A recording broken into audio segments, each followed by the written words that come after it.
श्रावण महिना लागताच आपल्याला फराळाची लगबग आणि उपवासाची घाई असते। तर आज मी तुम्हाला फराळासाठी मस्त मोकळा सुटसुटीत नरम लुसलुशीत अशी ही साबुदाण्याची खिचडी बनवून दाखवणार आहे। इतक्या कमी वेळामध्ये कमी आणि खूपच कमी साहित्यामध्ये ही साबुदाणा खिचडी इतकी चवदार टेस्टी बनते ना की खाता क्षणी तुमची भूक मिटेल आणि पूर्ण दिवस तुम्ही छानपैकी असं प्रसन्न राहता। इतकी मस्त लागते ही साबुदाणा खिचडी। तर चला बघूया आपण याला झटकीपट बनवायची कृती। तर 2-3 तास मी हा साबुदाणा भिजत ठेवला होता, मस्त फुलून निघलेला आहे। हे बघू शकता इतका छान नरम सॉफ्ट झालेला आहे। तुम्हाला मी दाखवते प्रेस करून, हे बघू शकता इतका प्रेस होतोय म्हणजे छानपैकी हा भिजून निघलेला आहे। साबुदाणा तुम्ही 2-3 तास भिजत ठेवायचा किंवा कमी वेळ असेल तर गरम पाणी ह्याच्यामध्ये थोडा वेळ ठेवून द्यायचं, लगेच भिजला जातो। तर असं साबुदाणा एक वाटीभर मी भिजत ठेवलेला आहे। तर मस्तपैकी आता आपण याची मोकळी सुटसुटीत अशी ही खिचडी बनवायची आहे। त्यासाठी मी खूपच कमी साहित्य घेतले, थोडेसे शेंगदाणे घेतलेत, ह्याला आपल्याला भाजायचे। त्यानंतर इकडे मी 2-3 हिरव्या मिरच्या घेतल्या आहेत आणि जिरे आणि हिरव्या मिरच्या, बस। याच्या व्यतिरिक्त मी तरी स्पेशली काय वापरत नाही। हवं तर तुम्ही इकडे एक बटाटा बारीक बारीक तुकडे करून घेऊ शकता। आता मी हे शेंगदाणे जरा भाजून घेते। गरम पॅनमध्ये शेंगदाणे टाकायचे, भाजून काढायचे। थोडासा ह्याच्यामधला रंग चेंज झाला, थोडासा ह्याच्यामध्ये कडकपणा आला ना, क्रिस्पीपणा, तिथपर्यंत भाजायचे। सोबतच मिरच्या टाकायच्या। मिरच्या याच्यामध्ये टाकल्या ना, शेंगदाण्यासोबत भाजून घेतल्या ना, मग याच्यामधला कच्चापणा नाहीसा होतो आणि तिखटपणासुद्धा मिरचीचा कमी होतो। तर शेंगदाणे आणि मिरची इथे मी थोडीशी भाजून घेते। आता ही मी तुम्हाला साबुदाणा खिचडी ना, ही माझ्या आईची पद्धत तुम्हाला मी दाखवते। माझी आई झटकीपट असं फराळ उपासासाठी ना अशी साबुदाण्याची खिचडी आम्हाला बनवून द्यायची। ते इतकी मस्त लागते ना, तर नक्की ट्राय करा तुम्हाला जर आवडली तर। हे बघा भाजून निघले, जास्त काही आपल्याला भाजायचं नाही, करपवायचं नाही आहे। थोडंसं शेक भेटला की काढून घ्यायचं। आता आपण काय करायचं, शेंगदाणे आणि मिरची छानपैकी भाजून निघली, ह्याला छोट्या मिक्सरच्या भांड्यामध्ये काढून घ्यायचं। हे असं तुम्ही जर प्रोसेस नसेल केली कधी खिचडीसाठी साबुदाणा आणि शेंगदाणा आणि मिरचीसोबत वाटण, तर नक्की एकदा करून बघा।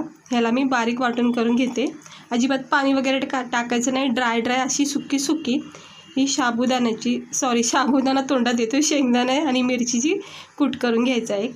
हे बघू शकता मस्त असा सुटसुटीत ही शेंगदाण्याचा कूट तयार झाला आहे मिरचीसोबत। थोडासा तिखटपणा याच्यामध्ये ठेवायचा आहे। आता साबुदाणाला चांगला फ्लेवर येण्यासाठी ना मी इथं तूप वापरते, म्हणजे मी नेहमी साबुदाणा तुपामध्येच करते। थोडंसं जर तेल 1 चमचा टाकलं ना मग कवर होऊन जातं। तुम्हाला जर तेलात आवडत असेल तर तुम्ही तेलातसुद्धा करू शकता। थोडंसं तेल तापलं की याच्यामध्ये आपण 1 चमचा जिरे टाकायचे। आता जिरे आपण फराळामध्ये खातो, त्यामुळे मी इथे 1 चमचा जिरे टाकलेले आहेत। काही लोक साबुदाणा खिचडी बनवताना मिरची ना बारीक बारीक तुकडे ह्या स्टेजवरच टाकून घेतात तेलामध्ये, ती प्रोसेससुद्धा चांगली आहे, ती पण करू शकता। किंवा शेंगदाणे आणि मिरची वाटण करू शकता। हे बघा थोडंसं परतून घ्यायचं मंद गॅसवर, जिऱ्याला छान फ्लेवर येतो आणि मस्त फोडणी बसते मग साबुदाण्याला। आता हे थोडंसं परतून झाले। आता आपण ह्याच्यामध्ये काय करायचं, ही माझी पद्धत दाखवते, तुम्हाला आवडली तर नक्की ट्राय करा तुम्ही, पण खूप चांगली आहे, मस्त साबुदाणा बनतोय। आणि हे वाटलेला जो कूट केला ना आपण शेंगदाणे आणि मिरचीचा, तो याच्यामध्ये टाकायचा। आता आपण मिरच्या याच्यामध्ये फक्त 2-3च टाकल्यात, कमी तिखटवाल्या, म्हणून काही जास्त तिखटसुद्धा नाही होणार, नॉर्मल याच्यामध्ये तिखटपणा असतो। आणि तुपामध्ये हे मी भाजून घेते कूट। भाजल्यामुळं काय होतं, शेंगदाण्यामधला सगळा चिकटपणा किंवा असं जे चिपकलेलं असतं ना, ते सगळं असं सुटसुटीत होतं, साबुदाण्याला चारी बाजूनी मग कवर होऊन जातो। हे बघा ह्याला थोडंसं असं भाजून घ्यायचं। आता तुपाचा फ्लेवर खूप छान लागलेला आहे। थोडंसं मीठ टाकायचं, मीठ जर खात नसतं तुम्ही तर अजिबात टाकू नका, पण टाकलं तर चांगलंच आहे। तर मी याच्यामध्ये अगदी थोडं चिमूटभर मीठ टाकले, थोडीशी चव येण्यासाठी। शेंगदाणे आणि मिरचीचा कूट बघा किती छान असा हा ड्राय झाला आहे, मस्त, अजिबात चिकटपणा नाही याच्यामध्ये, ओलसरपणा नाही आहे। आता आपण हे भिजवलेला जो साबुदाणा आहे ना, तो याच्यामध्ये सगळा टाकून घ्यायचा। पाहू शकता तुम्ही साबुदाणा किती मोकळा सुटसुटीत आहे, जास्त भिजलेला पण नाही आहे। हे असं मिक्स करून घ्यायचं, कवर करून घ्यायचं। सेम प्रोसेस करायची अजिबात गॅस इथे हाय करायचा नाही, स्लो गॅसवरच सगळी प्रोसेस करायची. साबुदाणा पूर्ण होईपर्यंत, खिचडी होईपर्यंत गॅस हा स्लोच ठेवायचा. हे असं परतून घ्यायचं. तुम्हाला बटाटे जर साबुदाण्यासोबत आवडत असतील तर जिऱ्यासोबत थोडेसे बटाट्याचे छोटे छोटे काप करून परतून घ्यायचे सुरुवातीला, आणि मग साबुदाणा वगैरे टाकून मिक्स करायचं. आता हे मी मिक्स करून घेतलं. याच्यावर झाकण ठेवते, थोडीशी वाफ येऊन देते, कारण हा साबुदाणा जो आहे ना तो वाफेवरच तयार होतो. हे बघा, 1 मिनटं झालं की चेक करायचं. हे असं चारी बाजूने मिक्स करायचं, जेणेकरून काय होतं, साबुदाणा चांगला फुलला जातो वाफेवर. बघू शकता याचा टेक्स्चर, बघू शकता फुलला चाललेला आहे मस्त. आणि इतकी चवदार छान अशी ही खिचडी तयार होती ना, मला तर खूप आवडती. झटकीपट बनवते मी, कधीसुद्धा खाऊ वाटलं तरी. हे बघा, आता मिक्स करून घेतलं आहे. परत एकदा झाकण ठेवते आणि परत अर्धा मिनटं 1 मिनटं देते. झालेला आहे 1 मिनटं. आता बघू शकता अजूनही चांगला हा साबुदाणा फुलला गेला आहे.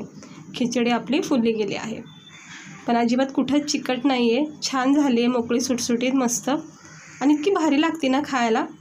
हे बघा किती छान दाणे दाणे पडते त्याच्यात, कुठंच चमच्याला आपल्या चिटकत नाही आहे. तर आता याला थंड करून घेते, झाकण ठेवते आणि थोडंसं थंड करून घेते, कारण ज्या वाफा आहेत ना एक्स्ट्रा त्यासुद्धा याच्यामध्ये सेट होते. तर आता आपली खिचडी परफेक्ट झालेली आहे. फक्त याच्यामध्ये बटाट्याची कमतरता आहे, ती तुम्ही टाकू शकता. हे बघा, हे बघा किती छान दाणे दाणे पडत आहेत, कुठंच चमच्याला अजिबात चिटकत नाही आहे. चमच्याला खिचडी चिटकली नाही ना, समजून जायची तुमची ही साबुदाण्याची खिचडी आहे ना चांगल्या प्रकारे झाली आहे, मोकळी. हे बघा, त्यामुळं मी तुम्हाला दाखवते, चमच्यातून एकदम अलगद पडत चाललं आहे. हे बघा, थंड करून, थोडासा गरम आहे साबुदाणा खिचडी, पण बघू शकता याचे कसे दाणे दाणे सगळे साबुदाण्याचे असे मोकळे सुटसुटीत झालेत, कुठे अशी गाठी बांधलेल्या नाही आहेत. एकदम सुटसुटीत ही साबुदाण्याची खिचडी तयार झाली. गरमागरम टेस्टी शेंगदाणे मिरचीचा कूट टाकलेला आहे, जिऱ्याचा फ्लेवर आहे, इतका भारी लागतो ना खाता वेळेस. आणि फराळाच्या टायमाला ना जर असं छान खायला भेटलं ना, मग आपली भूकच मिटते. आणि काय होतं माहिती आहे, ज्यावेळेस आपला उपास असतो ना त्याच वेळेस आपल्याला ना भूक लागते, आणि दुसरी गोष्ट तिखट पण काहीतरी खाऊ वाटतं. तर त्यामुळे याच्यामध्ये मिरची टाकली चांगली. हे बघा, हे बघू शकता, बघा चमच्याला कुठेच चिटकत नाही. हाच एक तुम्ही चेक करू शकता, मोकळी तुमची साबुदाण्याची खिचडी झाली का नाही, चमच्याच्या सहाय्याने चेक करायची. तर बघू शकता मस्त झालेली आहे. गरमागरम चहासोबत तुम्ही याला खाऊ शकता, किंवा असंही खाऊ शकता. तर ह्या फराळाला नक्की अशी साबुदाण्याची खिचडी ट्राय करा. सोपी पद्धत दाखवलेली आहे, अगदी आमच्या आईच्या हाताची पद्धत आहे, तर मला तरी खूप आवडते. तर तुम्ही पण नक्की ट्राय करा जर आवडले असेल तर. आणि श्रावण महिन्याच्या तुम्हाला खूप खूप शुभेच्छा, आणि नक्की ट्राय करा. चला भेटते मी